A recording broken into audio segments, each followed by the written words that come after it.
ಎಲ್ಲರಿಗೂ ನಮಸ್ಕಾರ. ಕೆಲವ್ರ ಮನೇಲಿ ಹಿರಿಯರು ಎಷ್ಟು ಜೋರ್ ಟಿವಿ ವಾಲ್ಯೂಮ್ ಇಟ್ಕೊಂಡಿರ್ತಾರೆ ಅಂದ್ರೆ, ಇವನ್ ಅಕ್ಕಪಕ್ಕ ಮನೆಯಲ್ಲೂನು ಅವ್ರದ್ ಮನೇಲಿ ನಡೀತಾ ಇರೋ ಸೀರಿಯಲ್‌ಗಳ ಸೌಂಡ್ ಕೇಳಿಸ್ತಾ ಇರತ್ತೆ. ಯಾಕಿಷ್ಟ್ ಜೋರಾಗಿ ಇಟ್ಕೊಂಡಿದ್ಯಾ ಅಂತ ಕೇಳಿದ್ರೆ, ಅವ್ರ ಪ್ರಕಾರ ಅದು ಕರೆಕ್ಟ್ ಆದ ವಾಲ್ಯೂಮ್ ಇರತ್ತೆ. ಅಥವಾ ನೀವೇನಾದ್ರೂ ಕೂಗಿದ್ರೆ, ಮಾಡಿದ್ರೆ ಅವ್ರಿಗೆ ಅದು ಗಮನಕ್ಕೆ ಬಂದಿರೋದಿಲ್ಲ. ಅವರು "ಅಯ್ಯೋ! ನೀ ಕರ್ದ್ಯಾ? ನಾನೇನೋ ಯೋಚನೆ ಮಾಡ್ತಾ ಇದ್ದೆ. ನಂಗ್ ಕೇಳಿಸ್ಲೇ ಇಲ್ಲ. ಏನಂದೆ? ಇನ್ನೊಂದ್ಸಲ ಹೇಳು" ಅಂತಾರೆ. ಅಥವಾ ನೀವೇನಾದ್ರೂ ಕೋಪ ಮಾಡ್ಕೊಂಡು ಜೋರಾಗಿ "ಅದ್ಯಾಕ್ ನನ್ ಮಾತಿನ ಮೇಲೆ ಗಮನನೇ ಇಲ್ವಾ ನಿನ್ಗೆ?" ಅಂದ್ರೆ, "ಅಯ್ಯೋ! ಅದೇನ್ ಮಾತಾಡ್ತಾ ಇದ್ಯಾ ನೀನು? ನಿನ್ ಮಾತಲ್ಲಿ ಸ್ಪಷ್ಟತೆನೇ ಇಲ್ಲ. ನಂಗ್ ಅರ್ಥನೇ ಆಗ್ಲಿಲ್ಲ. ಇನ್ನೊಂದ್ಸಲ ಹೇಳು" ಅಂತ ಹೇಳ್ತಾರೆ.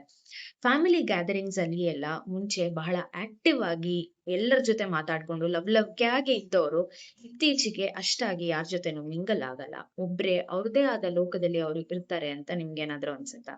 ಹೀಗೇನಾದ್ರೂ ಇದ್ರೆ ಒಮ್ಮೆ ನಿಮ್ಮ ಹಿರಿಯರ ಜೊತೆ ಕೂತು ಮಾತಾಡಿ.